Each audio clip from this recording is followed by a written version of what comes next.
ప్రత్యేకమైనటువంటి దీపాలు ప్రత్యేకమైన రోజుల్లో వెలిగిస్తే భయంకరమైనటువంటి అప్పుల బాధలన్నీ తొలగిపోతాయి.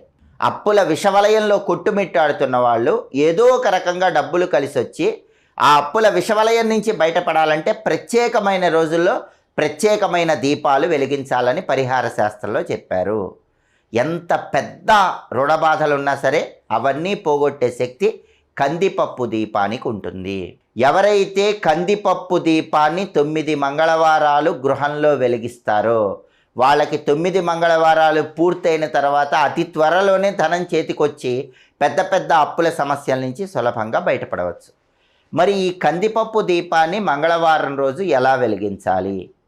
కందిపప్పు దీపాన్ని వెలిగించటానికి అప్పుల సమస్యలు పోవటానికి ఉన్న సంబంధం ఏంటి అనే విషయాన్ని పరిశీలిస్తే, నవగ్రహాలలో కుజుడు దోషంగా ఉంటే జాతకంలో అప్పులు ఎక్కువ అవుతాయి. కుజుడి